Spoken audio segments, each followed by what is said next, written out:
Congressman Petronas from the great state of Florida to lead us. Would you stand?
Good morning, everyone. I now call the Committee on Small Business to order, and without objection, the Chair is authorized to declare recess of the committee at any time. I recognize myself for my opening statement. Welcome to today's hearing entitled Securing America's Mineral Future, Unlocking the Value Beneath Our Feet. Thank you to all our witnesses for joining us today. We appreciate you taking time away from your busy businesses to participate in today's conversation. So today we will examine how to secure our mineral supply chains against hostile foreign adversaries such as the Chinese Communist Party, and how America's small businesses, national security, and ability to create new innovative technologies rely on these essential materials. Rare earth minerals and the broader category of critical minerals used in the manufacturing process of batteries, magnets, computers, and medical devices, to name a few, are vital to the functioning of the American economy. Unfortunately, far too long, burdensome regulations have made the production and refining of rare earth and critical minerals difficult in America, contributing to China's dominance in this market. Now, to combat the CCP's monopoly, President Trump issued several executive orders aimed at bolstering domestic mineral production and reducing our reliance on foreign adversaries.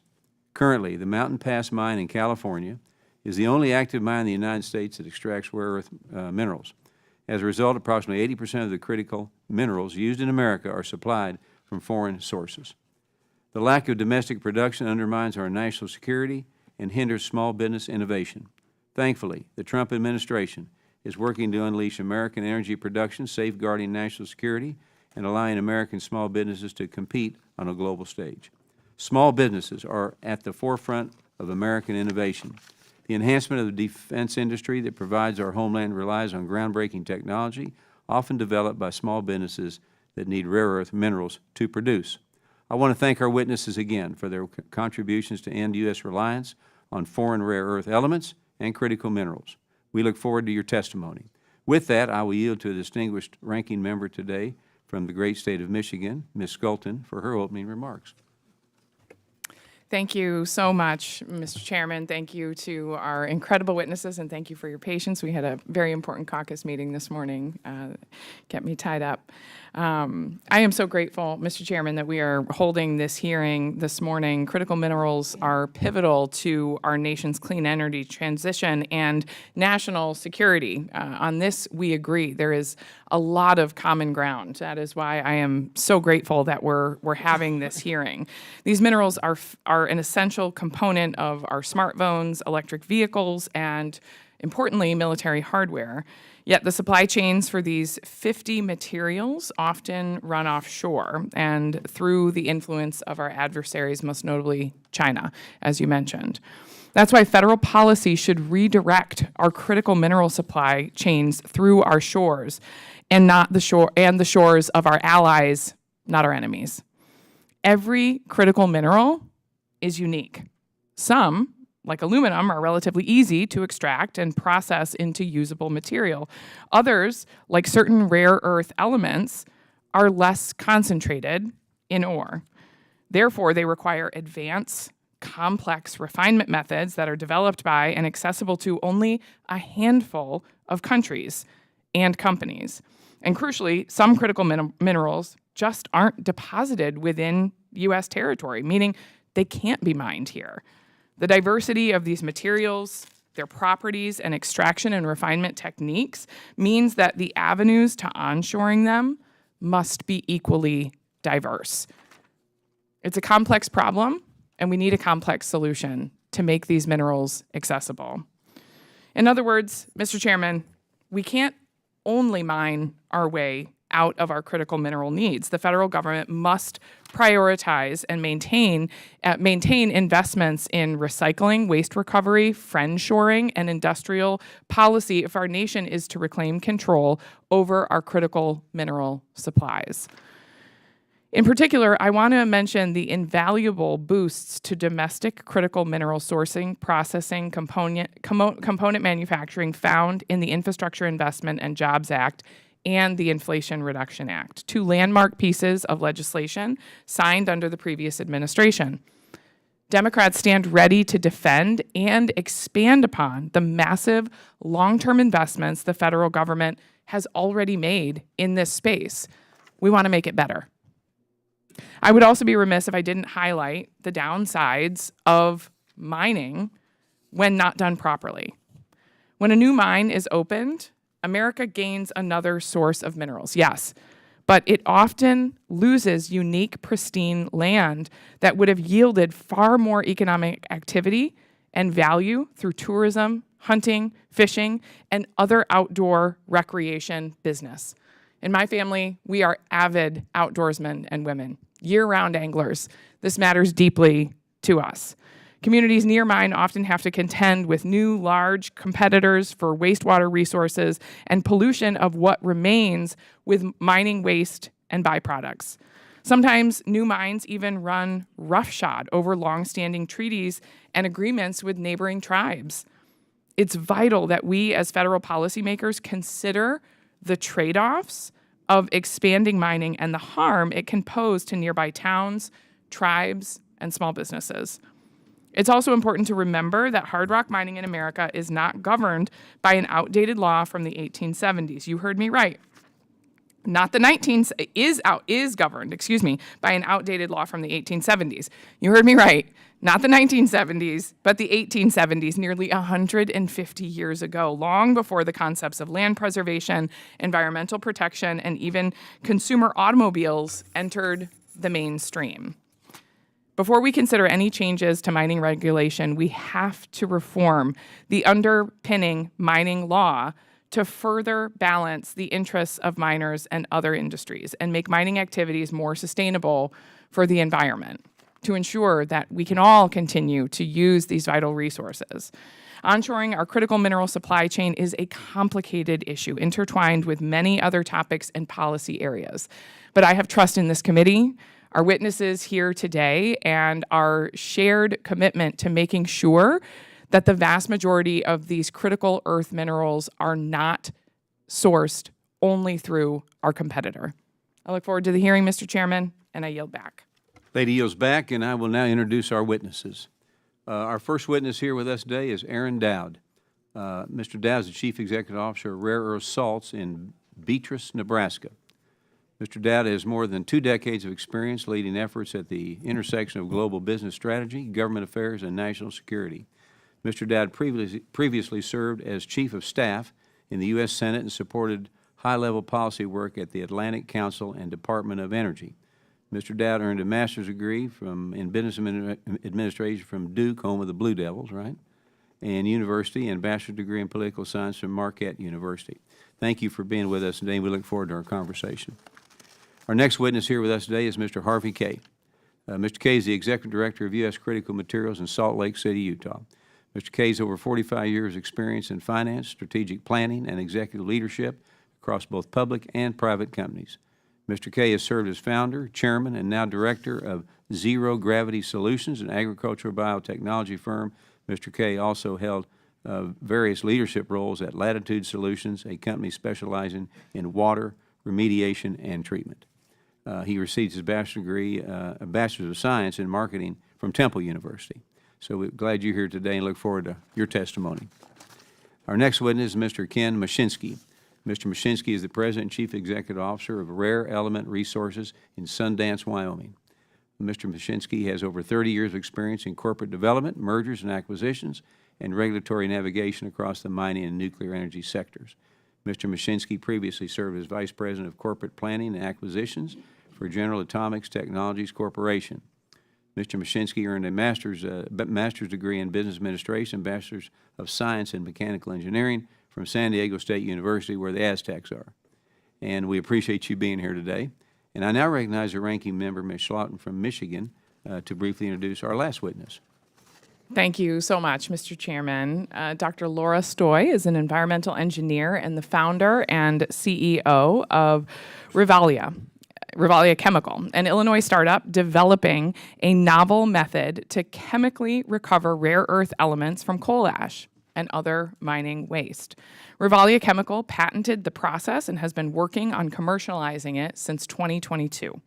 Additionally, the firm enjoys access to the Argonne National Laboratory in Lamont under the Department of Energy's Lab Embedded Entrepreneurship Program, LEAP. Previously, Dr. Stoy served as the Environmental Protection Agency at the Environmental Protection Agency as a National Science Foundation intern fellow. At the EPA, Dr. Stoy worked on an environmental assessment of rare earth extraction from mining waste, precisely the process that she's developing and using now. While at school, Dr. Stoy also helped create an app named Rocket Judge, which automates judge work for competitions such as fashion shows, barbecue festivals, and professional conferences. It's safe to say, Mr. Chairman, that Dr. Stoy is a serial innovator. Dr. Stoy holds a Bachelor's of Arts degree in chemistry from Vanderbilt University, a PhD in environmental engineering from Georgia Tech. Welcome, Dr. Stoy. Welcome again to all of you. And before we begin to recognize the witnesses, we do have a few rules around here. I've got to go over the rules, all right? And I'd like to remind all of you that your oral testimony is restricted to 5 minutes in length. If you see the light turn red in front of you, it means your 5 minutes has concluded and you should wrap up your testimony. If you keep talking, you'll hear me do this. That's a kind way of saying quit talking, okay? And and also on another note, you periodically will recognize or will see some of our panel move in and out. That's because we got other hearings going on. It has nothing to do with whether you said the right thing or the wrong thing. We'll be moving in and out, but you'll see that. So with that in mind, I now recognize Mr. Dowd for his 5-minute opening remarks. Chairman Williams, Congresswoman Skolton, distinguished members of the committee, thank you for the invitation to testify on the critical issue of securing America's mineral future. I appear before you today representing Rare Earth Salts, a Nebraska-based small business at the forefront of addressing one of the nation's challenges. The United States confronts an unprecedented threat to our economic sovereignty and national security through China's control of the rare earth element supply chain. Rare earths are a set of 17 elements in the periodic table that play a critical role in our national security, energy independence, environmental future, and economic prosperity. These elements are far more than mere commodities. They form the backbone of modern technological advancements, from powering batteries and electric vehicles to enabling medical equipment, military systems, smartphones, wind turbines. Rare earths are foundational to the innovation driving our technological civilization. The age of technology is indeed the age of critical minerals with vast geopolitical implications. The need for securing both domestically sourced rare earth elements and domestic rare earth processing is vital. Today, China controls 90% of the global downstream rare earth market, impacting the rest of the world's supply chain and giving them significant control and restricting America's access to materials vital for manufacturing and defense capabilities. This was not always the case. From the 1960s until the 1990s, the U.S., specifically California's Mountain Pass mine, led global production. However, China's deliberate industrial policy systematically captured market control, creating the vulnerable supply chain that we face today. Through China's dominance in the rare earth market has prompted global efforts to find alternative sources and processes to produce these critical compounds. Production outside of China continued to face formidable challenges, struggling to compete with the highly competitive pricing of China's domestic market. The challenges extend beyond supply security to economic competitiveness. China's current market dominance stems from their large-scale use of solvent extraction, which was developed and implemented in the U.S. in the 1960s. These processes require hundreds of separation stages and generate excessive chemical waste. Western companies utilizing this proven method face higher production costs due to necessary environmental and worker protections. This cost differential has created a market failure where Western innovation cannot compete with Chinese production despite superior technology and environmental stewardship. For small businesses like ours, this represents a challenge and an extraordinary opportunity to innovate and lead. Founded in 2012 by Dr. Joseph Brewer, Rare Earth Salts exemplifies how America's small business innovation can address strategic national challenges. Rare Earth Salts addresses the global need for a cost-effective, sustainable, and environmentally friendly rare earth element separation process. Prior to developing our proprietary process, we evaluated the strengths and weaknesses of every separation process used since the 1940s. That allowed us to invent a revolutionary electrochemical process from the ground up based on sound basic chemistry. The separation process advancements by Rare Earth Salts represent industry-changing solutions demanded by the rare earth supply chain to profitably compete with Chinese production. Rare Earth Salts has been working closely with the U.S. government and has received multiple grants and awards for its separation technologies from the Department of Defense and the Department of Energy. These public-private partnerships demonstrate how federal investment in small business innovation can yield strategic returns for national security while building defense industrial capability and capacity. Rare Earth Salts recently received an award from the Department of Defense to increase heavy rare earth production, specifically terbium. The rare earth challenge represents more than supply chain vulnerability. It is a defining opportunity for American small business to lead the next generation of critical mineral production. Companies like Rare Earth Salts exemplify how American innovation can compete globally. Supporting domestic innovation in mineral processing can help ensure the U.S. does not merely secure its mineral future, but leads the world in sustainable, competitive production of these essential materials. By supporting small businesses, developing innovation separation technologies, we can reestablish American leadership in this critical sector. Rare Earth Salts stands ready to contribute to America's mineral independence. The mission requires collective effort with a robust policy framework that acknowledges the strategic importance of domestic critical mineral production. American small business can help transform this challenge into a competitive advantage. The technology is ready, the market is undeniable, the market need is undeniable, the national security imperative is urgent. We now need to unlock the economic value beneath our feet and secure America's mineral future. Chairman Williams, Congresswoman Skolton, and distinguished members of the committee, thank you again for the invitation to testify, and I look forward to your questions. Thank you. I now recognize Mr. Kaye for his 5-minute opening remarks. Thank you, Mr. Chairman, and members of the committee for allowing us to testify today. This is an issue that has taken 15 years to come to the point that we're at right now. We've all talked about Chinese dominance. It's actually 90 or 95% dominance in terms of its ability to process rare earths. Their concerns about the environment are not the same as ours. It is no longer acceptable to spend 20 or 29 years to get a project online. To that end, U.S. Critical Materials controls 339 claims covering approximately 11 square miles in a place called Sheep Creek, Montana. Montana, in the past, has been known as the Treasure State. Our objective is to make it the Treasure State again. To that end, we have a two-point of our spear to accomplish those goals. First is the rare earths that encompass our deposit have been considered now the highest grade rare earths ever found in America, averaging 9% up. We also have a very robust deposit of gallium. Gallium is a mineral, a critical mineral, that has 3,800 military applications. We now face a geopolitical situation that we're all aware of. It's in the front page news.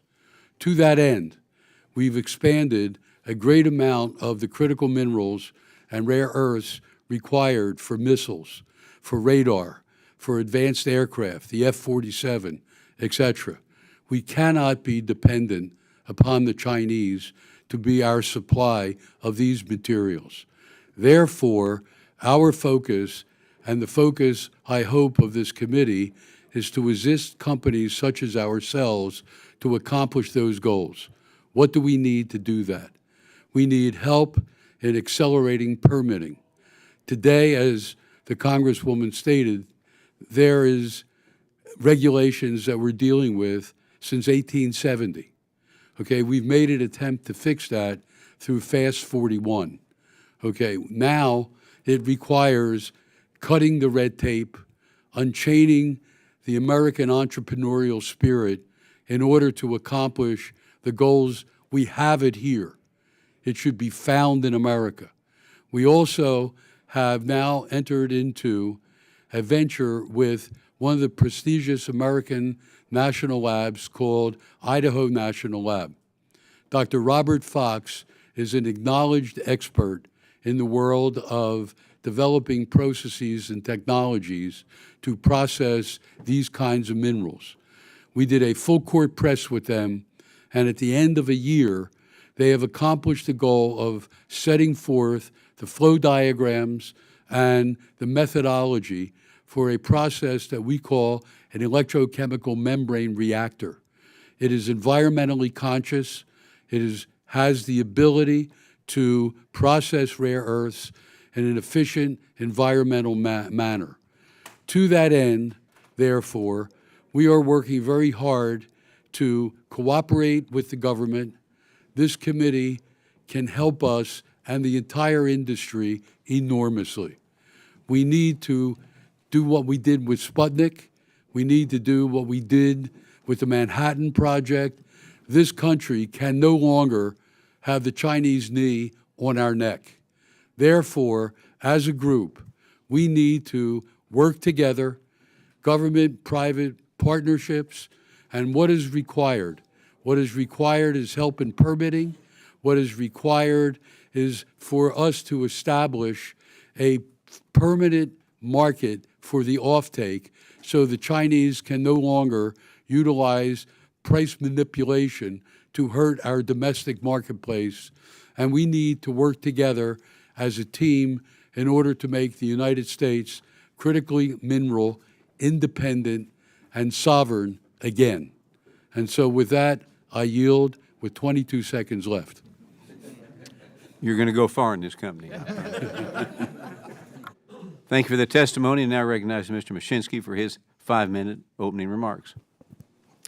Chairman Williams, Ranking Member Schultzen, and esteemed members of the committee, thank you for the opportunity to address this committee on issues of vital importance to this nation, securing critical minerals, and in my case, specifically rare earths for our national defense and high-tech industries, and supporting small businesses in meeting that need. RER is a publicly traded company with a critical rare earth deposit and state-of-the-art innovative rare earth processing and separation demonstration plant in Wyoming. We have invested over $170 million in developing our USGS-recognized world-class rare earth deposit and proprietary separation technology. I know you are all well-versed in why rare earths are critical components in our modern technology, essentially in everything from smartphones, electric vehicles, wind turbines, and defense systems. Rare earth elements are enablers to the evolution of our high-tech world and vital to our American defense system. It is also widely known that China dominates the rare earth industry and is taking deliberate action to control the entire processing and manufacturing supply chains where rare earths are utilized for downstream products. This has created an untenable national and economic scenario. Chinese dominance and manipulation of the rare earth extraction, processing and separation, and permanent magnet production is an existential risk to our modern world. Further, this dominance allows China to influence global prices, making it risky for competitors to invest. Small businesses like RER have unique technologies and the potential to innovate and contribute to domesticating the rare earth supply chain from mine to magnets. However, our small companies face challenges that have distinct needs and must be addressed to assure a sustainable domestic rare earth supply chain. As an example of the obstacles faced by RER, we've completed our resource confirmation and commenced the arduous NEPA permitting of the Bear Lodge project in 2011. We spent over $30 million and many years progressing that effort. an effort that was ultimately derailed through Chinese market manipulation, whereby rare earths supplied by the Chinese flooded the market and prices bottomed out. As a result, RER's access to capital quickly disappeared and ultimately resulting in cessation of operation and almost bankrupting our company.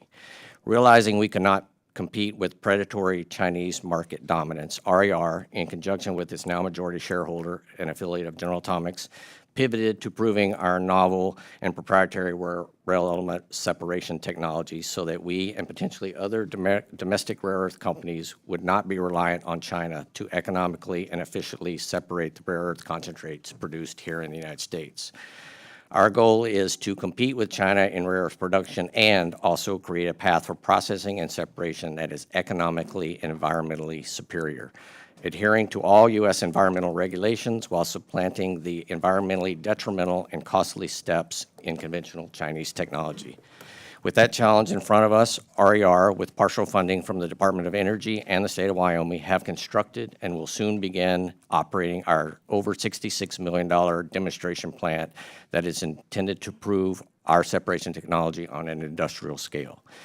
Even with the expected success from this plant's operation, without additional support from the government, RER and other innovative small businesses face monumental hurdles. Specifically, access to capital requires a certain level of market stability that is thwarted by Chinese ability to manipulate the rare earth market. Small businesses like RER unfortunately find themselves in a paradox whereby investors and potential industry supply partners require certainty in the market, and yet this is not possible with the ongoing threat of Chinese interference. We believe addressing this nascent market's unique challenges, especially for small and innovative businesses, requires a multifaceted approach to market stabilization. RER encourages Congress to pursue policies and support funding to support small businesses that are innovating and progressing a secure domestic rare earth supply chain, including government purchasing to establish strategic stockpiles, as potentially envisioned, but with the $2.5 billion critical minerals included in the recently passed reconciliation package, government grants to unlock industry innovation, government incentives and guarantees to encourage private investment in loans, and permitting reform to bring surety to project timeliness. We believe these types of initiatives will remove the significant market obstacles and barriers to progress for small businesses engaged in rare earth supply chain, so that collectively we can become a solution to a very real and present danger to our nation's defense and high-tech industries. I'm honored to be here today to share with you RER's unique experience as a small business in the rare earth industry, and I look forward to addressing your questions. Thank you very much. Gentleman yields back. I now recognize Dr. Stoy for her 5-minute opening remarks. Chairman Williams, esteemed Member Scholten, members of the committee, thank you so much for the opportunity to speak today. It's an honor to discuss this issue that's critical to the future of U.S. mining and materials, securing our critical mineral supply chains for national defense, technological innovation, and manufacturing strength. My name is Dr. Laura Stoy, and I'm the CEO and founder of Rivalia Chemical Co. At Rivalia, we are pioneering new chemical extraction technologies to cover valuable rare earth elements from industrial wastes, including coal fly ash and other coal combustion byproducts, phosphogypsum, acid mine drainage, and mine tailings. Our patent-pending process extracts rare earths from these materials and separates them from their major elements in a single step, a significant challenge in traditional mining processing for rare earths. Using this method and by using wastes, we can avoid the environmental and economic costs of mining while minimizing hazardous waste generation. The U.S. has approximately 2 million metric tons of rare earths in reserves. However, there's far more locked in our waste materials. Researchers at UT Austin estimate that there are 11 million metric tons of rare earths in coal ash alone. Oak Ridge National Lab found millions of tons of rare earths in phosphogypsum. Duke University did research that found that abandoned mine drainage releases 500 to 34 tons of rare earths annually through acid mine drainage. These waste streams are often overlooked, but they present an opportunity to both recover rare earths and remediate environmental damage in local communities. There are currently no companies producing rare earths from waste at scale in the U.S. right now, though I will note to this committee that there are many small businesses and startups addressing this opportunity space. Rivalia's focus is on mining rare earths from waste But I want to emphasize that it is likely that this is just one component of a broader rare earth element supply chain, along with traditional mining. Building a broader, more diverse supply chain for rare earths will make our system overall more resilient to disruption and manipulation by our adversaries. To achieve supply chain stabilization, the U.S. can't only mine. We can't mine our way out of this. We also need to separate, refine, metallize, and produce the finished products, the permanent magnets. China's dominance in rare earths comes from its control over this entire supply chain, which includes processing minerals both from its own mines and from international partners. To compete globally, U.S. rare earth producers must have robust midstream processing. This requires a skilled workforce, innovation, and efforts to de-risk the market for private investors, especially given the price volatility caused by China's outsized market influence. Our market also must be cost competitive. China has subsidized their supply chains, enabling their businesses to offer products at significantly lower costs. Competing with that will require American ingenuity and innovation to lower our production costs and make U.S. rare earths attractive to both customers and investors. I founded Rivalia after completing my PhD in environmental engineering at Georgia Tech, where I was fortunate enough to receive both government and private funding. The National Science Foundation's Graduate Research Fellowship, as well as funding from Georgia Power, one of the major utilities in the Southeast. This funding allowed me to develop the core technology behind Rivalia. Since then, we participated in Techstars, a prestigious startup accelerator, which included raising venture capital. This also allowed us to secure a future pilot with Southern Company. We've also raised non-dilutive funding through the National Science Foundation's SBIR program, which is helping us to de-risk our technology and validate it with other materials. We also have obtained funding through the Department of Energy Works Vouchers program, as well as the Department of Energy Lab Embedded Entrepreneurship program called LEAP. And through that, we've gained access to critical expertise and facilities at Argonne National Lab. This support has been crucial to scaling our technology and positioning it for high market impact. For hard tech startups like Rivalia and my colleagues here, government funding is essential. It provides early stage capital that is needed for high risk projects with immense potential but limited investor interest. Government funding acts as a third party validation, attracting private capital and allowing us to make tangible progress on critical milestones. Hard tech ventures require significant upfront capital for prototyping, testing, and compliance. And without government support, companies like ours would face much greater challenges in bringing new, game-changing technologies to market. The U.S. is at a critical juncture in securing its mineral future. We need to embrace innovation, leverage public and private funding, and develop new technologies to ensure a robust and diverse critical supply chain here. Government support, for startups like Rivalia, are essential for maintaining U.S. leadership in technology, national security, and economic competitiveness. Thank you, and I look forward to your questions. Gentlelady yields back. We will now move to the member questions under the 5-minute rule, and I'll recognize myself for 5 minutes. Throughout the Biden and Harris administration, the government has burdened small businesses with endless regulatory red tape. These regulations have slowed business building projects and mining efforts, and I think we can all agree that we should get the government out of the way to let small businesses do what they do best. Now, Mr. Kaye, can you provide us with some examples of how the government has stood in your way? We have had these claims for better than 35 years. Our approach is to do this with a great amount of environmental consciousness. Therefore, we deal with the U.S. Forest Service. The response many times is slow to get back. There's been a great amount of progress, however, recently with the advent of Fast 41. We've filed an application for that, and what it does is it holds the various agencies that are responsible for approvals to a very strict timetable. Our plan is to be able to extract from our deposit literally this year, to be able to, in effect, stand on the steps of the White House and/or Congress with a bag of gallium, rare earths that were found in Montana, processed with American technology, and available for the defense of this country and indeed the free world. So it's starting to change, and we are seeing the effect of that because there's now a recognition that there's an issue and we can't wait 15 or 20 years to bring a deposit online. So we feel that things are getting much better, and for that we are grateful. Good. Let's book that date, okay? Yep. Domestic mining of rare earth elements and critical minerals faces numerous challenges, and one of which is that America has few known large deposits of pure rare earth elements. Despite these challenges, the United States is well positioned to quickly build its rare earth refining capacity. So, Mr. Dowd, can you please explain the innovative approach your company has taken in the refining process and what impact those innovations have on the entire mining industry? Yeah, thank you, sir.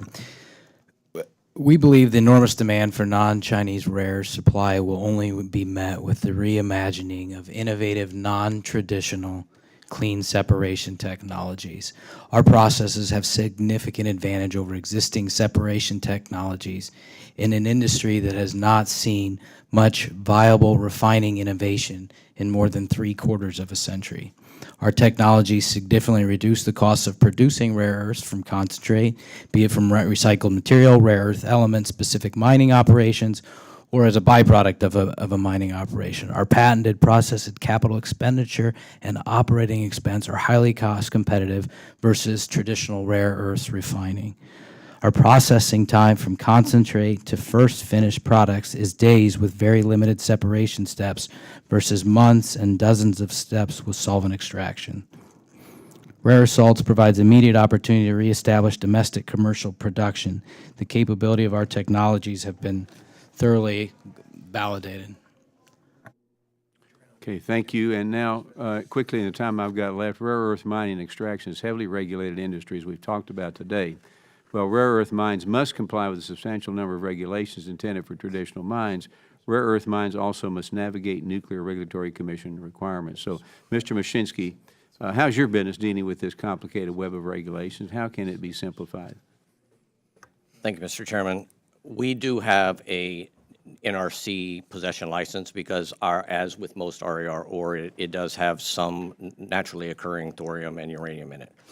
So we do have a license. That was a quite detailed and lengthy process. The NRC did their own environmental assessment in addition to what is required by the EPA for a mine.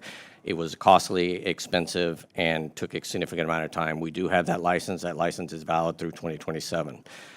However, we, like others, have a deposit that is on National Forest Service. We also have invested and had various meetings with the Permitting Council and progressing toward Fast 41 permitting of our mine. That is a much, and I will admit it's not it's a previous administration that started Fast 41, but it's this administration that has advanced it into the mining sector, and we are very appreciative of that, and that is helpful to our processing.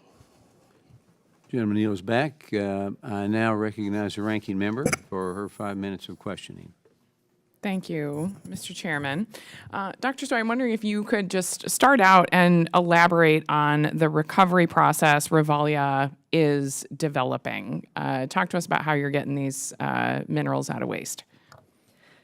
Absolutely. Thank you so much for the question. So Rivalia's patent-pending technology employs a recyclable ionic liquid in a closed-loop process that selectively extracts rare earths from the starting material. So again, this starting material might be coal ash, bauxite residue, phosphogypsum, mining tailings, acid mine drainage, magnet swarf.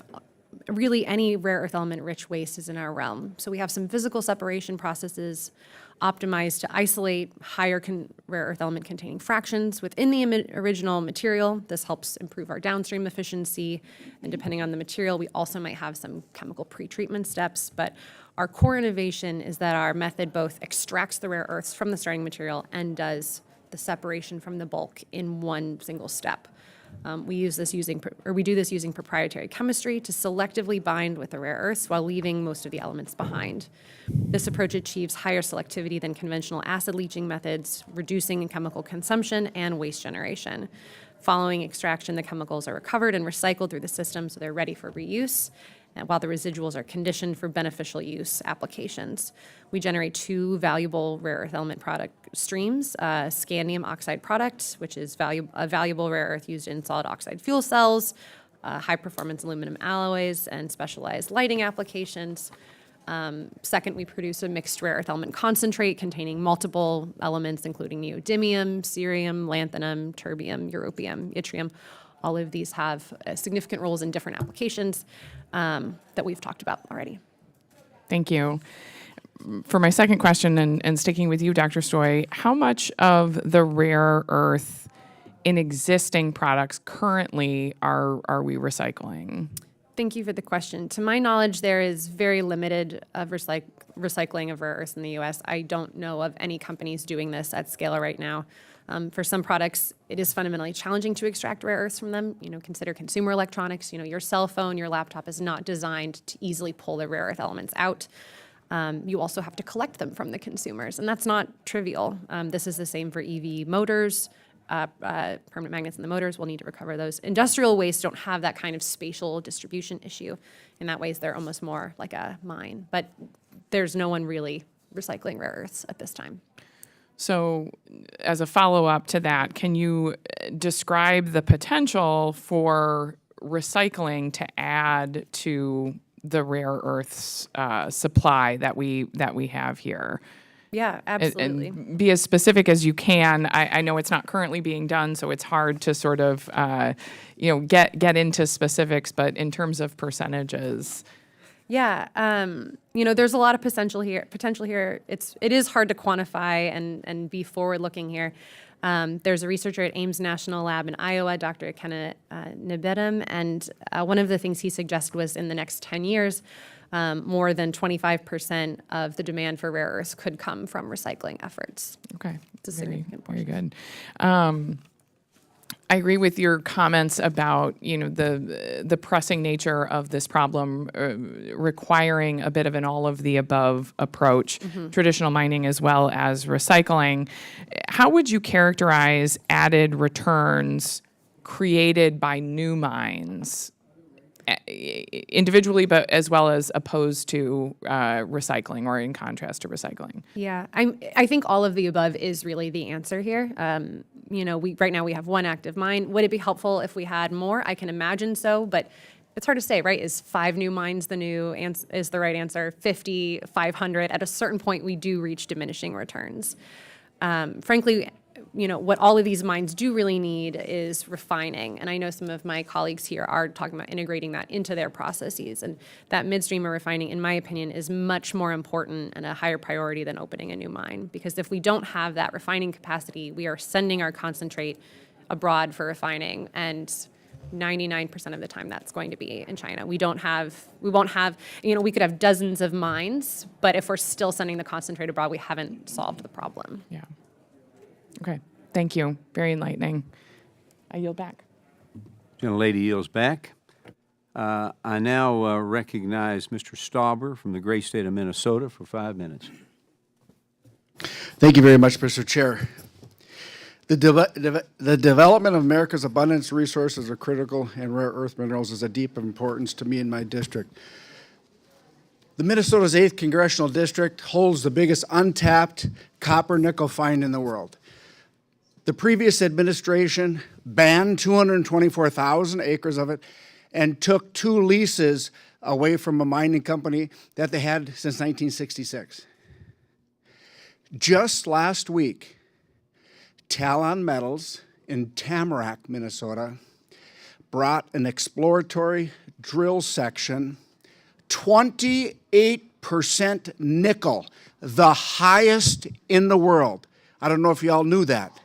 Talon Metals, northeastern Minnesota, drill hole, 28% nickel. Nowhere in the world can we do that. Northeastern Minnesota is ready, able, and willing to deliver these critical minerals to this great nation for our strategic national security. I sit on the Natural Resources Committee.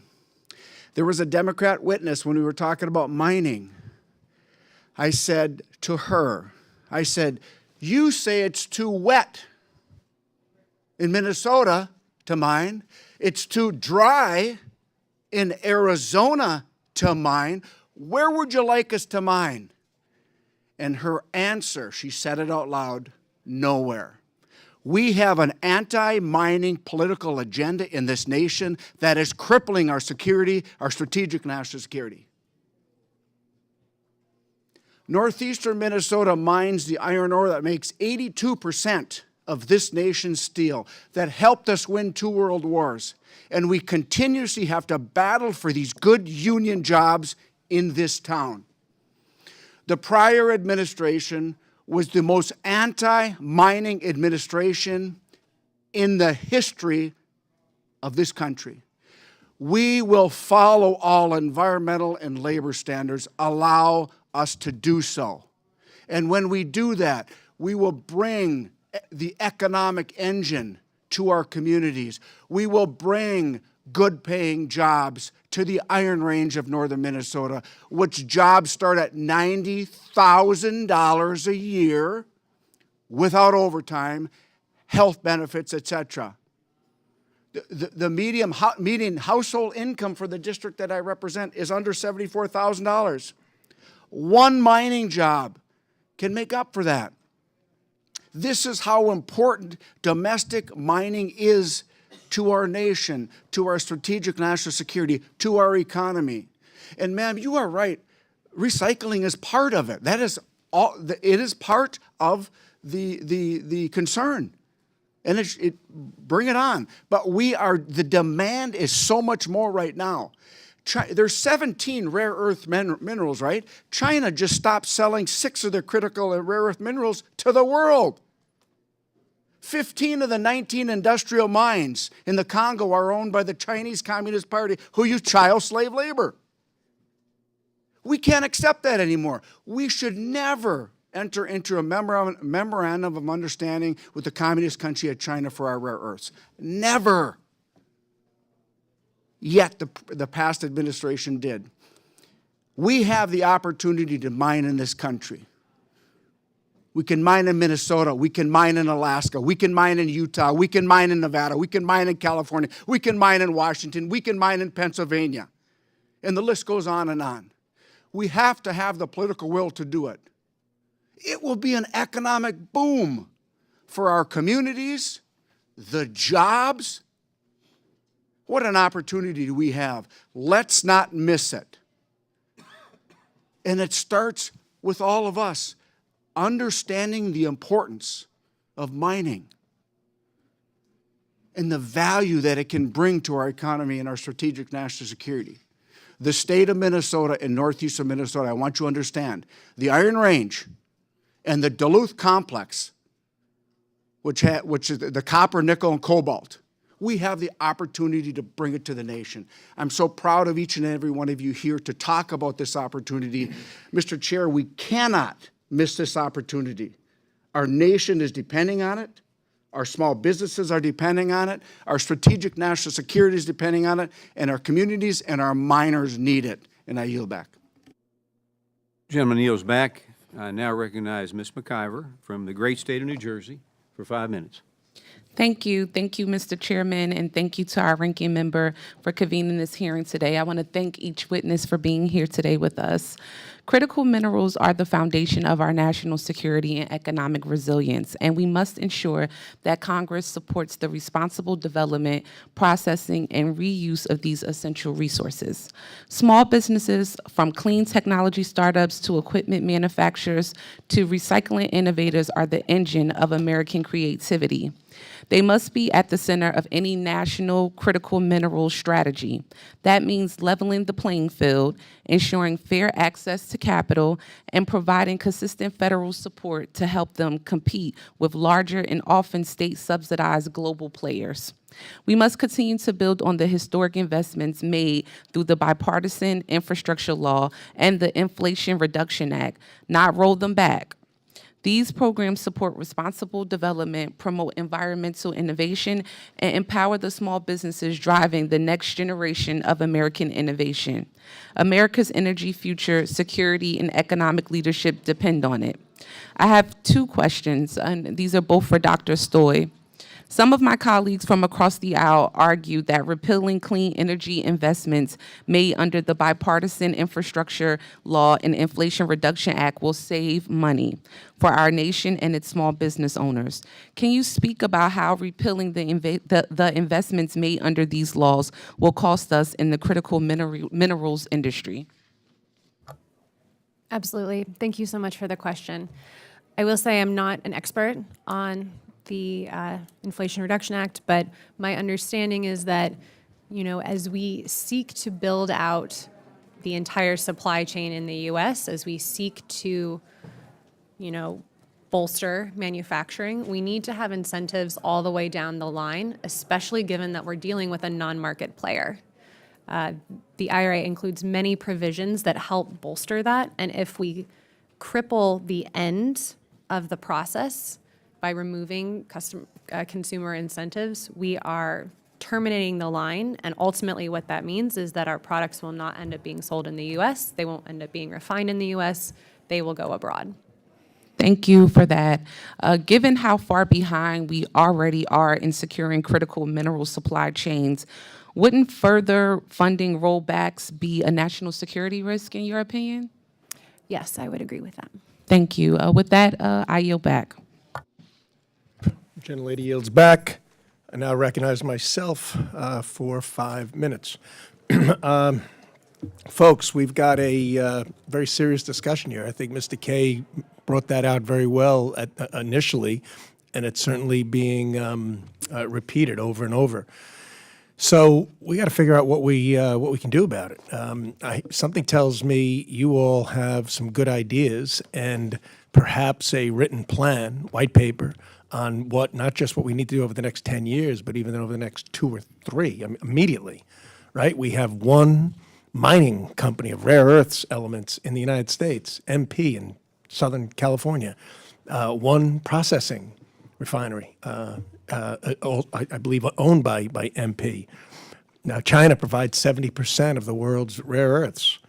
What are we doing, right? So this is a very important meeting, and hopefully this is just the beginning. I have a bill, and frankly, looking at it now, I think this just scratches the surface, offering for rare earth elements production tax credits, $9 on a ton of coal for refuse, $20 per kilogram on REEs extracted and sold from coal, $3 tax credit per barrel on brine water that we're about to introduce, and et cetera, a couple of others. Now, I'm not sure that is going to do the trick. It might be a step in the right direction. Mr. Kaye, what are your thoughts on some of my comments here? I think if you hit the nail on the head, it goes this way. 15 years it's taken for us to do nothing while the Chinese have dominated. They and their government have been extremely supportive of their ability to create world dominance in this, and it was part of a strategy because they think in that context. First thing we need to think about is creating a stockpile. Why a stockpile? If we have a strategic oil reserve, then we need to have a strategic critical mineral reserve. What we intend to do, just to comment on it, is we intend to deliver a reasonable amount of gallium by the end of this year. That means that we will stockpile the other rare earths, perhaps on a military base, which is part of an executive order that said, let's use the Pentagon, let's use military bases. We're in discussions regarding a project such as that today. Secondly, with a little bit of government support, that Idaho National Labs has agreed that they can cut a year off the development of the plant that we are putting online that will be a full-blown demonstration plant, at least 2 tons a day, and we can start delivering actual rare earths to our Defense Department, to various other, they talk about the Stargate project. We've allocated $500 billion, artificial intelligence, medical applications. Nobody's ever talked about medical. Well, guess what? You can't have diagnostic equipment. You can't have the new technologies that are coming out without rare earths. So let's hear now, Mr. Mushinski, I'm going to ask you on the type of tax credits, incentives, regulatory reform, some of your thoughts on what we need to do to springboard and blast off, if you will, or at least get off the ground. Thank you, Congressman. For me and for RER, and I assume the other businesses here, it's market stability that is important. We have tried to start up businesses before, and the Chinese are very aware. The Chinese are very smart people. They can flood the market and deplete prices and drive us out of business. You will recall that even MP, Mountain Pass at the time, was driven into bankruptcy by that exact point. So I agree a strategic stockpile is important. This is a nascent industry in the United States. And the companies here, mine included, need a foothold. We're not looking for the government to give us a complete handout. We need a foothold so that we can get investors, so that we can have bankable contracts, so that we can go to capital and have a business plan that they don't have to be concerned about market manipulation. All right, quickly, Ms. Stoy, you agree?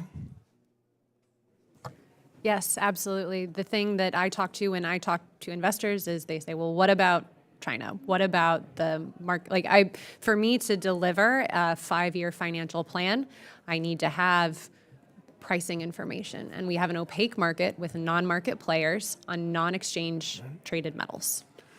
Well, as I opened with, this is very, very important. Perhaps rather than call it the Manhattan Project, as I'm from Pennsylvania, we'll call it something other, maybe the Pennsylvania Project. But we look forward to continued conversations, very much so. Thank you. And I yield back. I now recognize Mr. Tran from California for 5 minutes. Thank you so much, Chairman. Welcome, witnesses. Thank you for being here. Dr. Stoy, in 2024, the Select Committee on China released a bipartisan report revealing that the Chinese Communist government supplies over 50% of the U.S. demand for 24 critical minerals, including 90% of rare earth elements. The report also emphasized that advanced recycling technologies offer a scalable solution to strengthen the domestic supply chain for these minerals and reduce our reliance on China. However, the Trump administration has reduced staffing in the Department of Energy's loan and R&D programs, the very resources needed to help reduce U.S. dependence on China for critical minerals. In fact, over $77 billion in funding at the Department of Energy remains frozen. How does that affect their capacity to invest and award contracts to businesses like yours, Dr. Stoy? Thank you so much for the question. This is something that I think about very often, is how, to fund, the projects that we'll be building, the projects that we'll be financing. These will take high amounts of capital. The Department of Energy has been instrumental in putting together different loan offices, different programs for startups like mine and many others. Without staff at these agencies, they are not able to do their jobs. They're not able to evaluate loans. It's a huge problem for me, especially as I go out to investors to say, here is my plan for building a facility. I'm going to use this contracting agency, this loan office.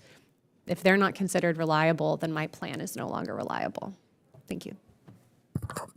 And are you concerned that these cuts would cede America's global STEM leadership to the PRC? Absolutely. I mean, one thing I also think about a lot is the training that comes from loans just like these. China has, I think, 80 universities dedicated to mineral processing and mining. We don't have any. If we are serious about building talent, the talent that we need to run our businesses, we need to have those funding agencies in place. Yeah.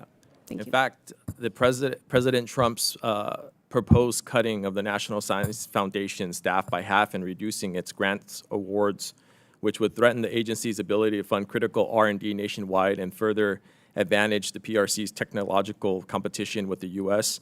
Mr. Chair, I asked for unanimous consent to insert an R&D World article about the impacts of the proposal and existing Trump cuts into the record. Are there any? So moved. Okay. Thank you. Next question goes to Mr. Dowd, in September 2024, your company received a $4.2 million contract from the Department of Defense to expand domestic production of rare earth element terbium, one of the most difficult to obtain rare earth elements from recycled fluorescent light bulbs. Can you explain how important government contracts like this one are to your business? Yeah, absolutely. When we talk about, government support and kind of step back big picture, 35 years ago, the leader of China said that rare earths are going to be to China what oil is to the Middle East. And that's before this electrified world that we live in today, right? And so the government in China really instigated a deliberate industrial policy to systematically capture this market. And the U.S. and the rest of the world now has to turn on all across the supply chain, mine to metal, so that we're no longer reliant upon China for the sources of material in any way. And that's not gonna happen overnight, obviously. That's gonna take a decade or two or more. That's exactly what China has done, but it really needs necessary long-term policy that will transcend administrations, Republican and Democrat, and specifically to us, terbium is only otherwise produced in China. We're the only other company in the world producing terbium. The Department of Defense award allowed us to be able to scale up and produce what is necessary for military applications for the U.S. government in the defense sector. That's amazing. And you would agree that it's important for us to continue federal investments in promoting recycling and a circular economy for these critical minerals, yes? I think turning on mining, recycling, all sources of material is vital for the future of the country. Thank you so much, Mr. Chairman. I yield back. Gentleman yields back. I now recognize Mr. Finstead from the great state of Minnesota for 5 minutes. Thank you, Chairman Williams. Thank you for holding this important hearing today, and thank you to the witnesses for being here. As a member of this committee and then also on the House Armed Services Committee, I'm excited to have you here today to discuss the important role critical minerals play in our national security interests and our overall economy in this country. The state of Minnesota is home to a large majority of our nation's domestic critical mineral reserves, including nickel, cobalt, platinum, and copper. And after hearing Congressman Stauber's comments, I used to think his roads were paved in gold, but I guess they're going to be paved in nickel here now soon, up in northern Minnesota. Those Minnesota-grown companies have been unable to renew their federal leases due to both the Obama and Biden administrations pulling the rug out from underneath them and putting up roadblocks. So with that being said, Mr. Kaye, the United States has the strictest environmental and labor standards in the world. Yet we have become reliant on China and other adversarial nations to control a large majority of the world's global supply chain. In your experience, what environmental and labor standards do these countries have in place for their operations? They are very supportive of their homegrown industries. And China, particularly, has been extremely robust in making it easy for it to happen. I believe that now it's an all-hands-on-deck approach for this. It's regulatory. It's, as my colleagues have said, support for the offtake agreements. We are in discussions with multiple companies, both in the defense industry and the automotive industry, for supply, even if it takes 3, 4, 5 years to come on stream. So what we would need is, as everyone has said, we need support so that China cannot manipulate the price. We need fast tracking to permit. Even Mountain Pass is partially owned by the Chinese. Even some of their concentrate is shipped to China to be processed. That can't be good. So it's, I believe, public-private partnerships. I believe it's regulatory relief. You know, as one of my colleagues said, unchain us and let American entrepreneurship, let us do what we know how to do. And it's always now with an environmental concern, because the environment is sensitive, but the pendulum has switched too far to that side. It can't take 29 years. So, Mr. Kaye, just as a follow-up, just to be very clear, so our strictest in the world environmental standards, our state-of-the-art, best that can be labor standards in this country, China isn't competing at that same level, correct? Absolutely not. Okay, so to my colleagues here, I mean, I guess the question we have to ask ourselves, are we content putting our head in the sand and pretending that they're playing by the same rules? And the answer is no, and so it is incumbent upon us and our government to do better in this area. I would like to move on to Mr. Dowd. My constituents would rather rely on our neighbors in northern Minnesota, heck, even Nebraska, to extract and refine these minerals for our domestic supply chain. We trust our neighbors. We can have a healthy discussion about environmental standards, labor standards, and then we can, through our government and through our policy and through our process, make sure those standards are met. And we can do that face to face, neighbor to neighbor.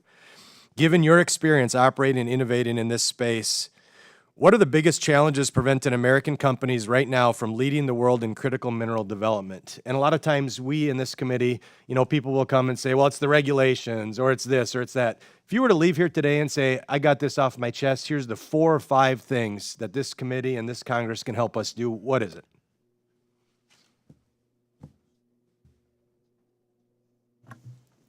Yeah, thank you, sir.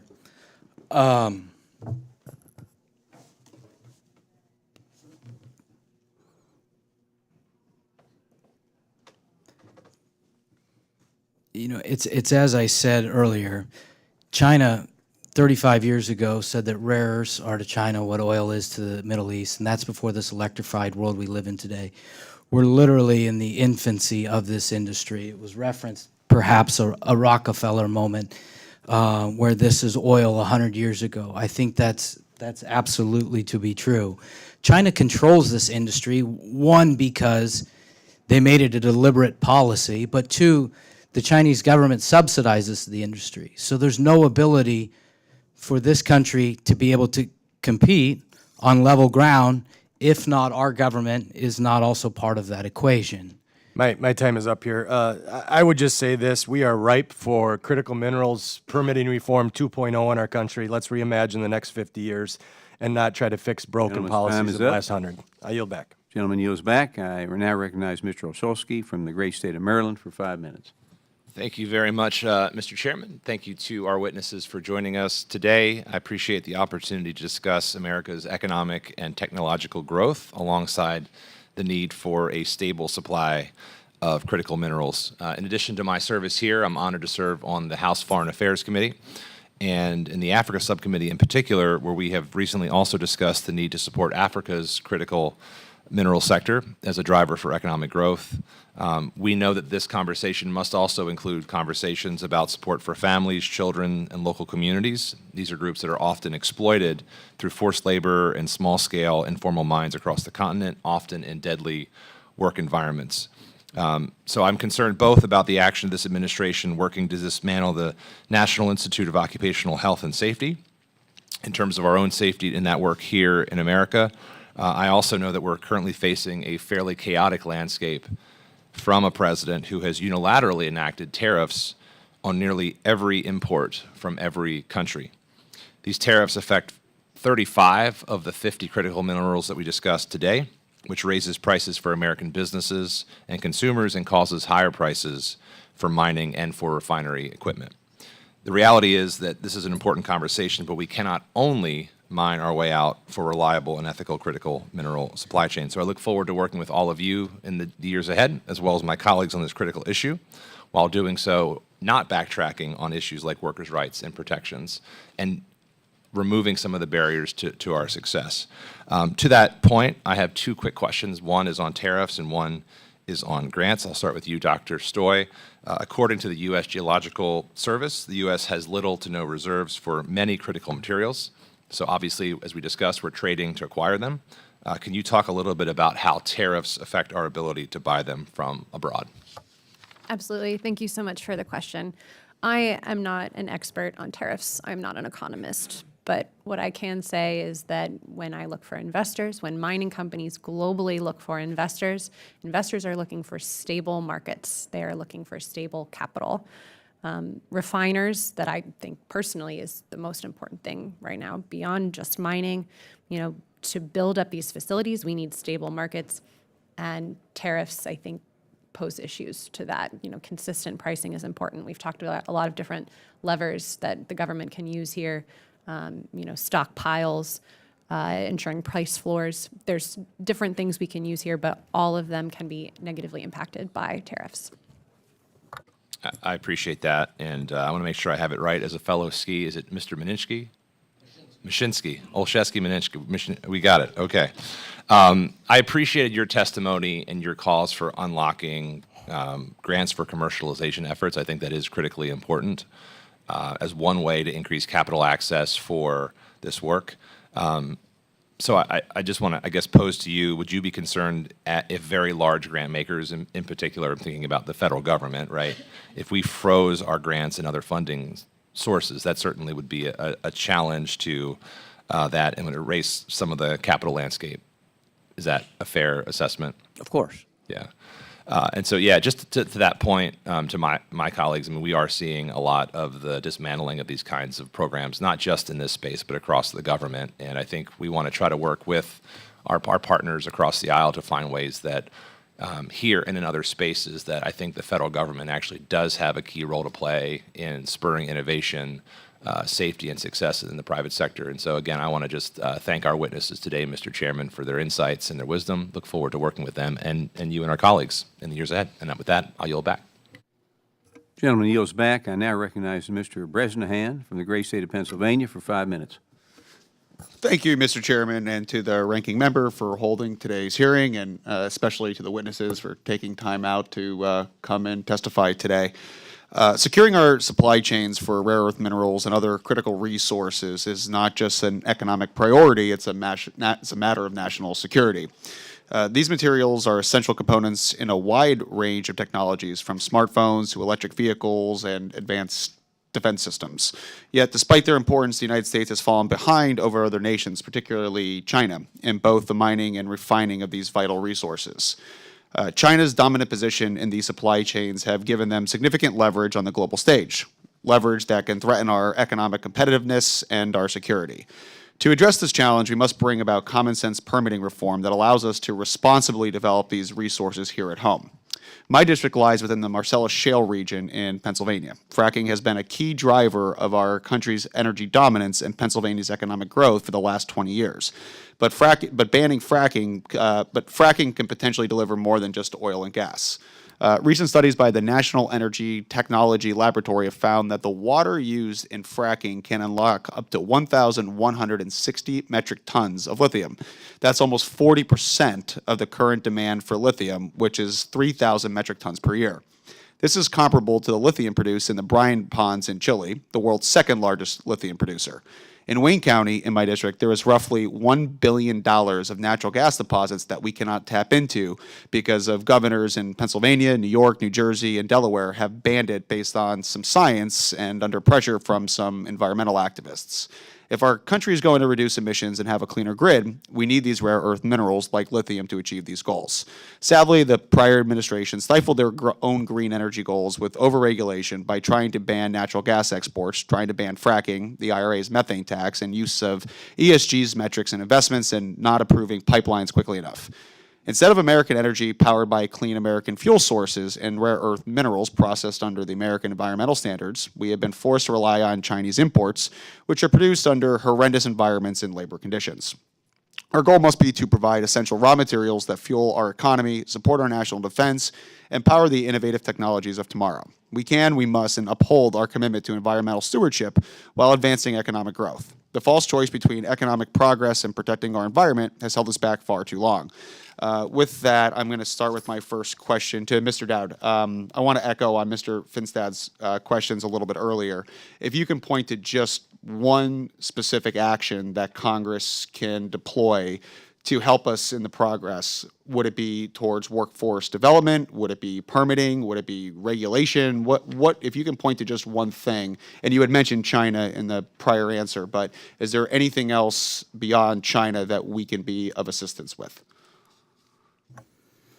Yeah, as a rare earth element separation company, and at least the way we do, how we do our refining, there is no regulatory or regulation that's permitting us from doing what we're doing.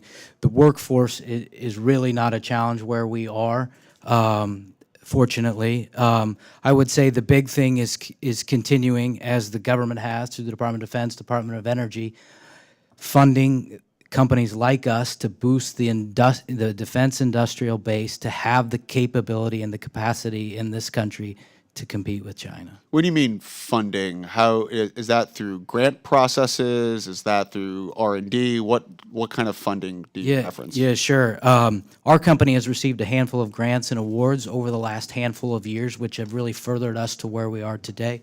The congressman earlier mentioned we received a Defense Production Act through the Department of Defense for $8.67 million back in September that really enabled us to be able to produce terbium, which cannot be found anywhere else in the world other than China. So why is that the responsibility of the American taxpayer to provide economic grants to a company like yours? Yeah, I think it's a real question for the committee in terms of, or for the country in terms of the responsibility of government to help fund what's necessary to be able to have this capability in this country. And I think if the government does not compete, given that the Chinese government is subsidizing the industry, we will be fully reliant on China for rare earths for a long period of time, and that's obviously a geopolitical supply chain issue. My time has expired. I yield.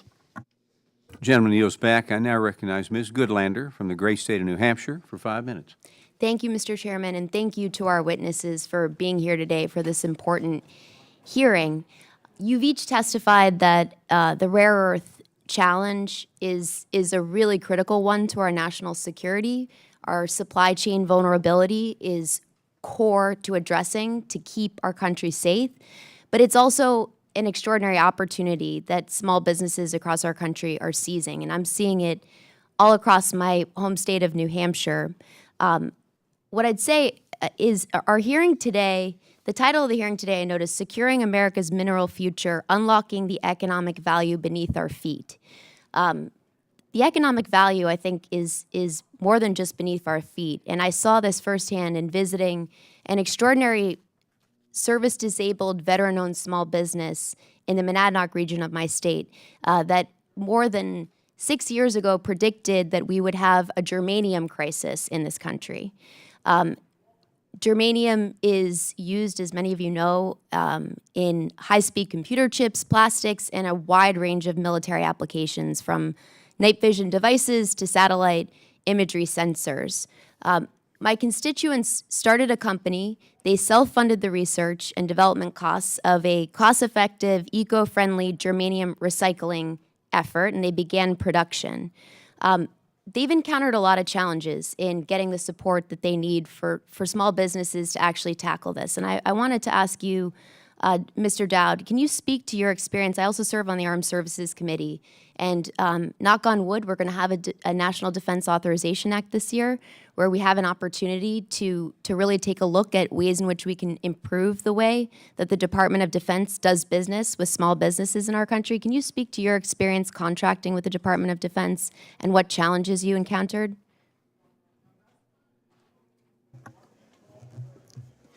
Yeah, our experience with the Department of Defense and specifically receiving funding through the Defense Production Act has really been incredibly positive. I really don't have a negative thing to say about that. I think...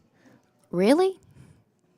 I can only speak from the award that we are currently in, and our experience in receiving that award in the last year. Dr. Stoy, could you tell us a little bit about the challenges you've encountered in contracting with the federal government and getting the kind of investment that small businesses like yours need to bring us to the next generation of recycling critical minerals? Absolutely.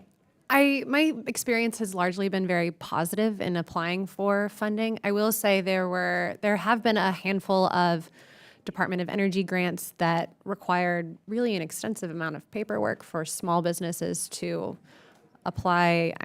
As an example, I think there was a grant that was for $500,000, which it's a sizable amount of money, but not huge, that I think I ended up writing, 100 pages of content for on, economic development. And, $500K for a 3-year grant is not really enough money to have an outsized impact on, your local community. So I think there are ways to streamline grant processes that would make it easier for small businesses to take advantage of them. Well, we welcome any and all ideas that you have on this front. We're all about cracking down on waste, fraud, and abuse and making it easier for small businesses like yours. I just note that the funding cuts that we've seen across our federal government have made it very difficult for these important programs to reach their intended small business recipients. I want to ask you about the impact of the president's unilateral trade wars, which have impacted 35 of 50 critical minerals, 10 of 16 rare earth elements. You've each spoken to just the time that it takes to build up our domestic manufacturing base. Many on our committee have supported an exemption for small businesses, but I wanted to ask you to the president's unilateral tariffs because they threaten to put so many essential small businesses out of business. I want to ask you about the uncertainty that you're seeing across the industry and the markets and the customers who you work with in this moment of absolute uncertainty for our country. Yeah, customers, investors, everyone is looking for stability, and these tariffs add uncertainty. One of the big things, I have been a little bit insulated because I've been housed at Argonne National Lab, which has been a tremendous opportunity that, it's a very small program. There's maybe 5 innovators per year. It is not a big enough program for many small businesses to benefit from that.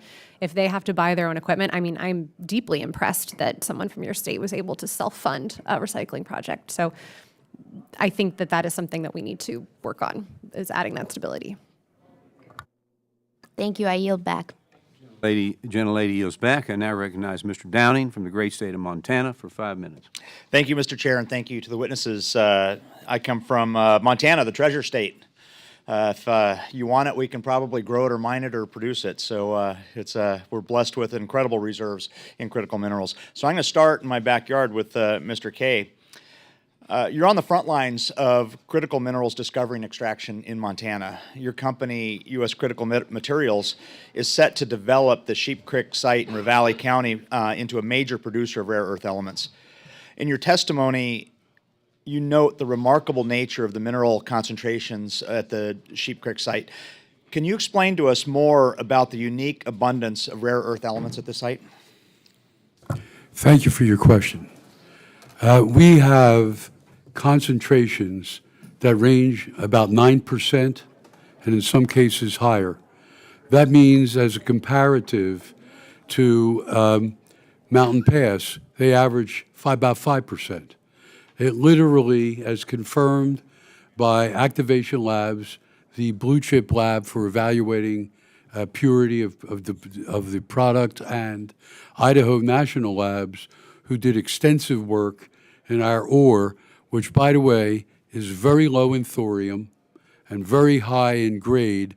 That means we are below the standards required to seek nuclear regulatory authority, which is a boon to us in being able to get our product online quickly. So it is an extraordinary deposit because it's carbonatites.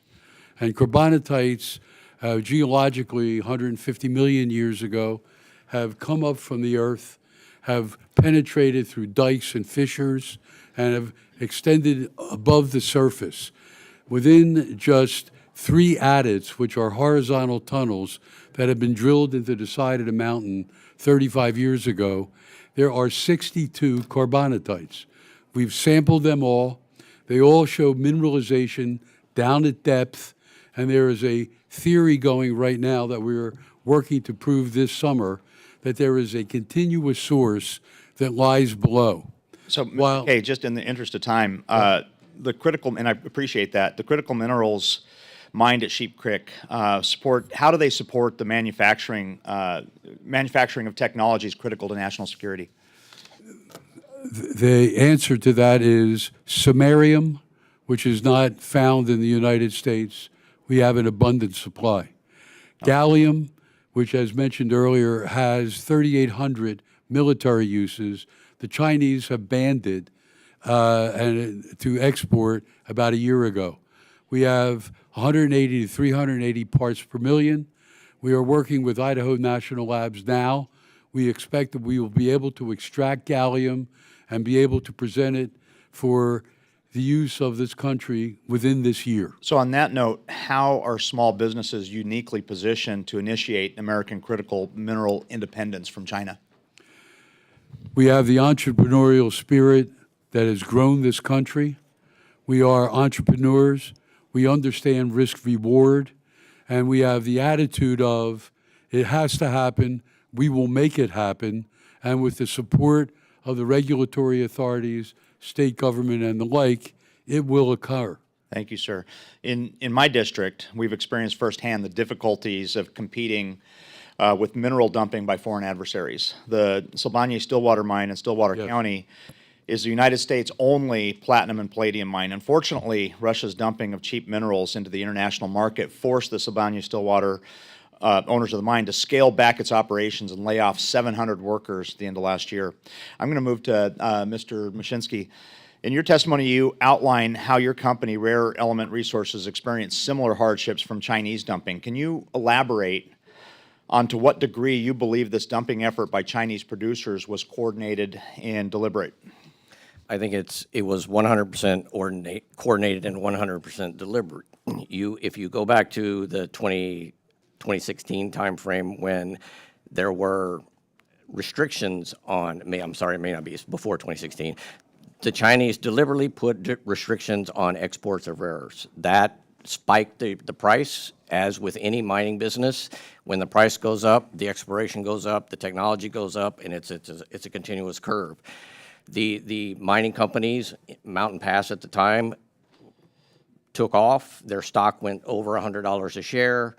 A mere 4 years later, the Chinese absolutely flooded the market. The prices cratered. Mountain Pass went bankrupt. That's when our company almost went bankrupt in the middle of our permitting process. Fortunately, I've run out of time. Mr. Chair, I yield. Gentleman yields back. I now recognize Mr. Cisneros from the great state of California for 5 minutes. Thank you, Mr. Chairman. As a member of the House Armed Services Committee and previously serving at the Department of Defense, I deeply care about our national security, and I understand and agree with the importance of securing our critical mineral supply chain, and I support the small businesses helping address this vital need. However, this hearing is not focused on what we can actually do to help these small businesses, but rather is another attempt to infomercial the President's agenda to deregulate.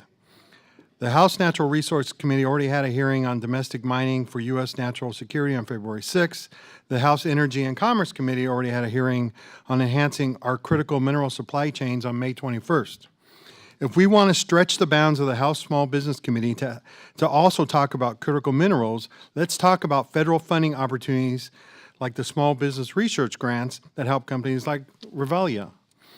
This hearing is not talking about SBA programs to help these small businesses. It's not talking about funding from other agencies for these small businesses.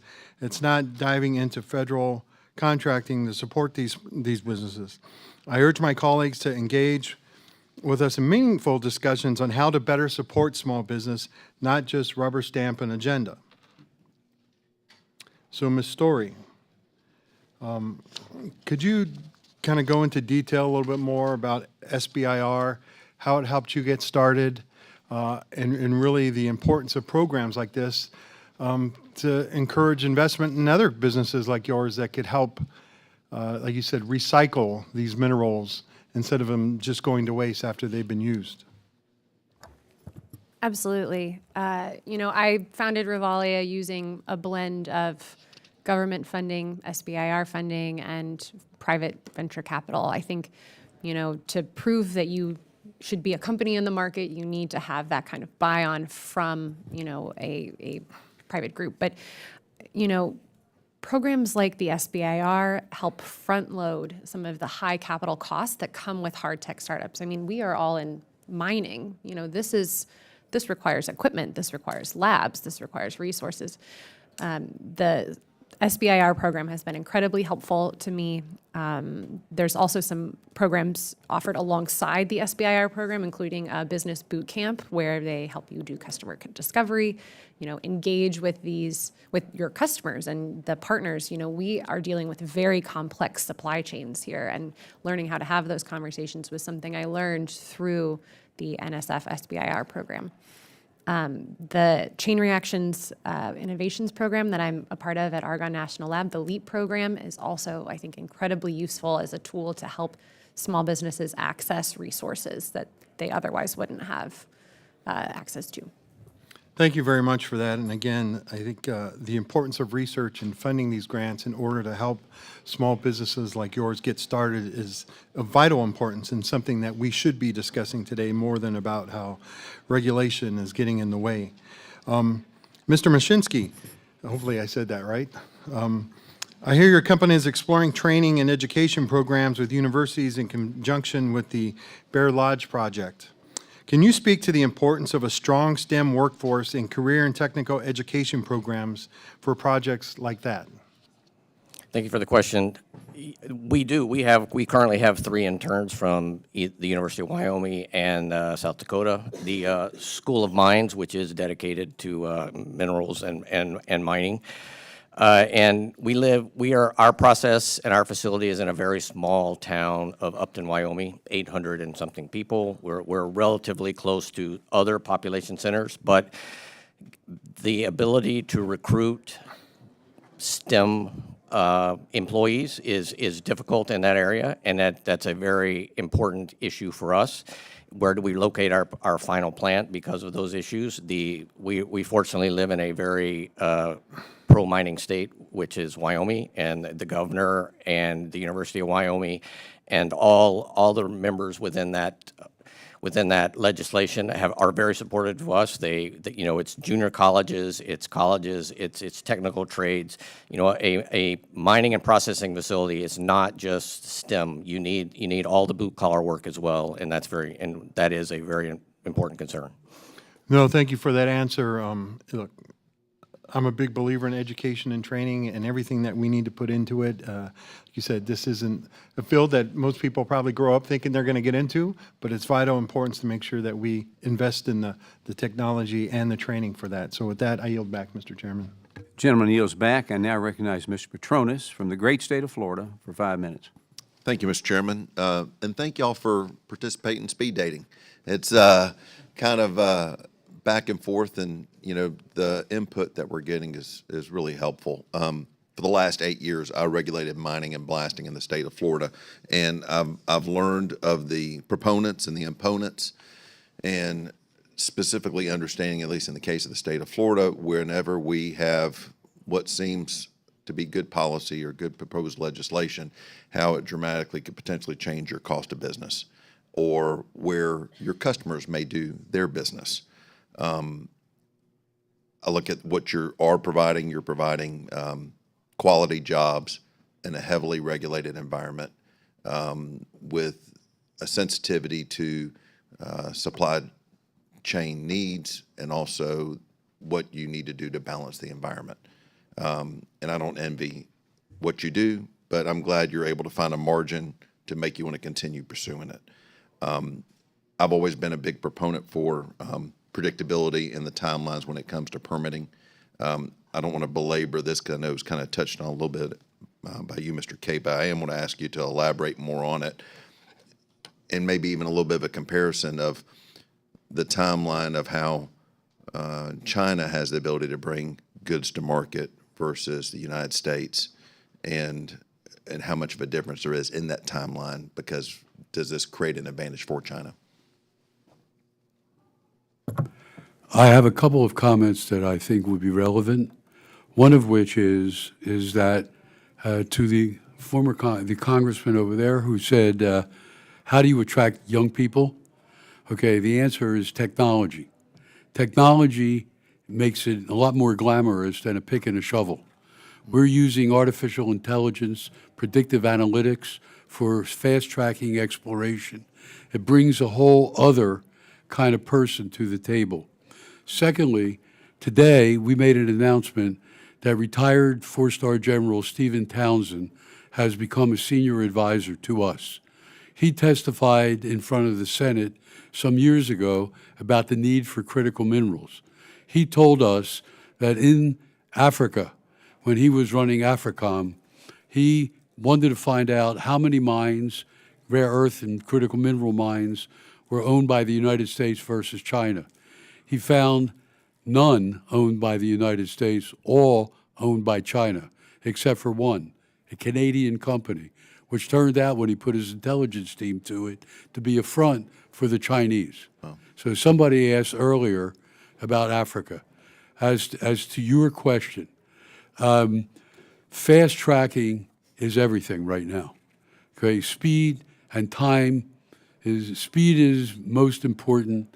Time is our enemy. Mm-hmm. And therefore, the ability to have access to the decision makers, to be able to have a meeting such as this, to be able to understand what their requirements are and how we can fast track application for DPA grants, mm-hmm. or Department of Defense, or the movement of money from environment to defense is critically important. How can we manage the bureaucracy so that it makes it easier for us instead of cutting the red tape and drowning in the things that all my colleagues have just talked about, years and years of going through these things. It's getting better. So, and it's not, the technology is not going away and the demand is not shrinking.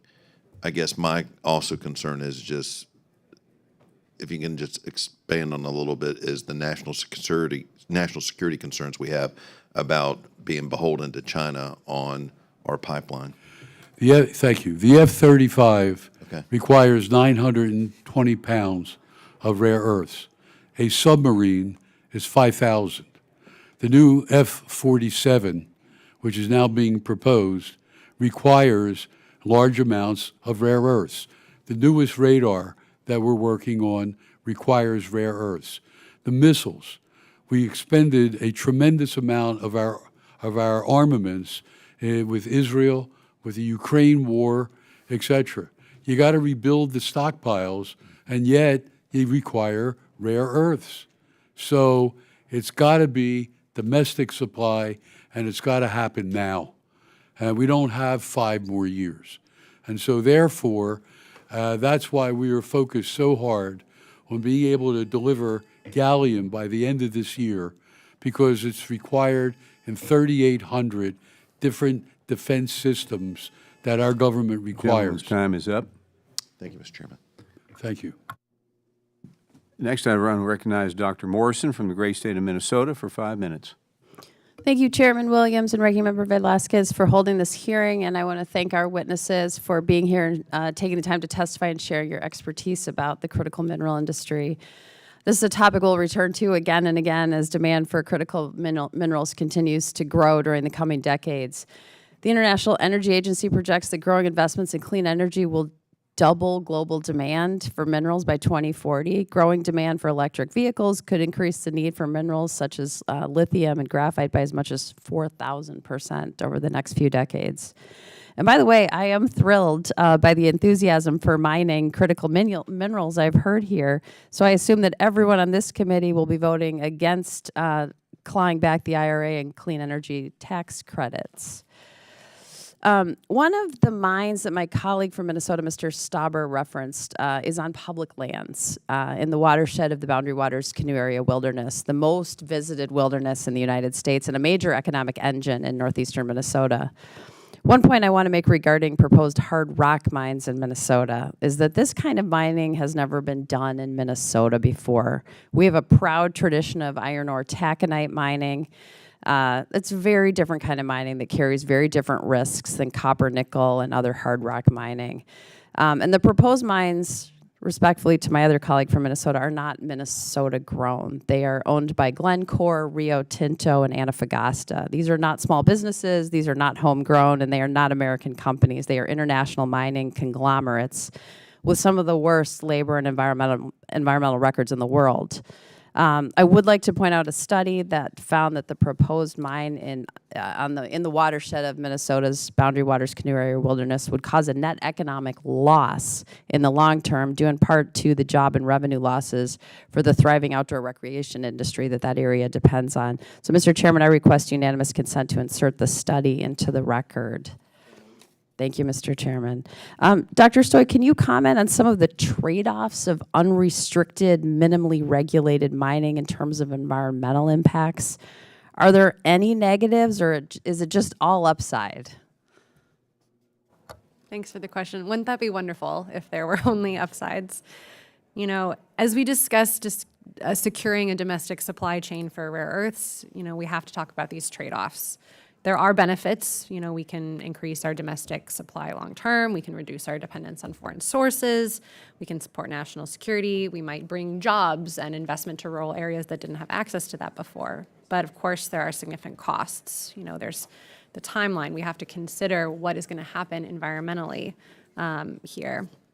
The environmental impact, you know, we're talking about disturbing large areas of land. We're consuming water. We're producing hazardous tailings that include radioactive elements like thorium, uranium. This is, you know, especially concerning in sensitive ecosystem or near indigenous lands, or frankly, anywhere where people live. There's also, you know, community opposition. Many proposed mines face strong pushback from tribal nations, environmental groups, and local residents who are simply concerned about the place they live, you know, water quality, land access, the long-term plan for these sites. These projects carry legal, social, and reputational risks. In contrast, recovering rare earths from existing industrial waste avoids new land disturbance. It leverages materials already above the ground and offers a faster, cleaner pathway to supply security. So while I think new mining may play a role in the long term, and of course in the entire economic picture, we have to be clear-eyed about the costs and pursue lower impact alternatives when they're available. I appreciate that perspective. Thank you. I want to just take a moment before my time expires to brag about a Minnesota company that's doing innovative work to reduce our dependence on critical minerals. Niron Magnetics is the world's only producer of high-performance, rare earth-free permanent magnets, which are used in everything from cars to audio systems to medical devices. Niron Magnetics uses technology that was developed through research at the University of Minnesota, and they received an SBIR award in 2024 to explore the use of their magnets in DoD applications, exemplifying, I think, how a well-designed innovation system can support our small businesses and address pressing issues. Mr. Dowd, we've talked a little bit about SBIR and STTR programs. Can you just speak to how federal grants and awards can be mutually beneficial to both small businesses and government agencies? Yeah, for my company, who's been in business for about a dozen years, we've had a handful of grants and awards with the Department of Defense and with the Department of Energy, which has really helped further us to where we are today. And I'm not sure without the support of the government, we would have been able to achieve what we've achieved, because what we do is not easy. If it was, we wouldn't be having this issue today, this conversation today. A lot of R&D goes into getting to where we are today. Thank you. Thank you, Mr. Dowd. Thank you, Mr. Chairman. Gentlelady yields back. I now recognize Mr. Alford from the great state of Missouri for 5 minutes. Well, thank you, Mr. Chair, and thank you for our witnesses for being here today. Rare earth minerals, elements like neodymium, cerium, lanthanum, are critical for modern technology, from smartphones to electric vehicles to defense systems. Missouri's role in their mining has a rich history and untapped potential, but government overreach is holding us back. In the mid-20th century, Missouri was a leader in rare earth exploration. The Pea Ridge Mine in Washington County, operational since the 1960s, revealed significant deposits of rare earths alongside iron ore, and by the 1980s, studies confirmed Missouri's geological potential with deposits in the southeast region rivaling global hotspots. However, low prices and foreign competition, mainly from China, stalled development. China now dominates, producing more than 60% of the world's rare earths, leaving the U.S. dependent on imports for more than 70% of our supply. Today, Missouri stands at a crossroads. The Pea Ridge Mine, now dormant, holds an estimated 600,000 tons of rare earth oxides, enough to bolster domestic supply. This is just outside my district. Private companies are eager to restart operations, but progress is slow. Why? Excessive regulation. Permitting for new mines can take over a decade in the United States of America compared to just a year in competitors' nations. Environmental reviews, while important, are often redundant, delaying projects without clear benefits. Meantime, communist China tightens export controls, threatening our supply chains. The government must act decisively. First, streamline permitting under the National Environmental Policy Act to cut timelines without sacrificing safety. Secondly, offer tax incentives for rare earth processing facilities, as refining is a bottleneck. Third, fund research into cleaner extraction methods to address environmental concerns. These steps will unleash Missouri's potential, create jobs, and secure our national interest. Missouri's rare earths are a sleeping giant. It's my intent to help them wake up by getting government out of the way. Mr. Kaye, critical minerals are not only essential for the long-term economic success of the U.S., but also for its national security. Could you please explain the importance of the resources in your mines to our national security, sir? Thank you for your question. We spoke about gallium. Gallium is critical. There is no supply here in the United States. The Chinese have embargoed it.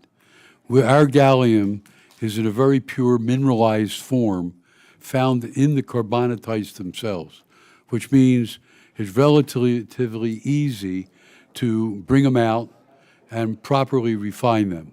Samarium, there's no supply here in the United States. And so we have the same situation with that. Third is our government understands now, particularly the Department of Defense, and the reason that General Townsend has become an advisor to us is exactly that reason. He understands what the problems are. He understands what national defense means, and the Chinese are betting that we're going to keep slow like we have been, but that's not going to happen anymore. And so we believe that the 17 rare earths and natural and critical minerals that are important to all aspects, artificial intelligence, chips, new radar, new aircraft, new ships, new technologies leading to the future, have to be domestically sourced.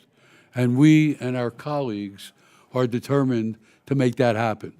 Our attitude now these days is, while we are all friendly competitors, we are all Americans. And whatever we can do to help each other, whether it's technology, whether it's cooperation, whether it's working together to make us critically mineral independent again, and therefore critically mineral sovereign again, is our #1 mission. And so we are all working toward accomplishing that goal. And thank you for your question. Thank you, Mr. Kaye, Mr. Dowd, Mr. Mushinsky, and our other witness. We really appreciate you being here today. This is a national security issue, and with that, I yield back. Gentleman yields back. I now recognize Ms. Simon from the great state of California for 5 minutes. Thank you, Mr. Chair. It's an honor to be sitting by you, and I do believe that you have the best tie in the room today, sir. It's amazing. Yes, sorry, I apologize. He gets an extra 10 seconds. I am so happy to be having this conversation with you all. In fact, as you all were talking, what came to me was a writing from Bernice Johnson Reagan, Dr. Bernice Johnson Reagan, and she was one of the leaders of the Student Nonviolent Coordinating Committee during the Civil Rights Movement. And one of her writings was called Battered Earth. And one of the stanzas in the piece said, "If the earth could run away, she'd be running for her life." And I really appreciate this very timely conversation. I also appreciate, Dr. Stoy, you talked about being supported in your graduate studies as a young scientist. And it's not missed on me or anyone on this dais that you're the only woman on the panel. My daughter was in the biological sciences, my eldest. Go Aggies at Davis, UC Davis, and she told me she was one of the few folks who crossed the stage, an undergrad focused, again, on our Earth, on biology. I wonder what we would be talking about if, in fact, the United States paid homage to young scientists and fully supported their educations, and once they got out of grad school, fully nurtured their labs, fully nurtured your staffing process, provided support for your insurances. I wonder what we would be thinking about as we try to juxtapose where we are in terms of earthing rare minerals with our adversaries like China. It's hard to compare and contrast when you have countries around the world that fully support young people advancing in the sciences.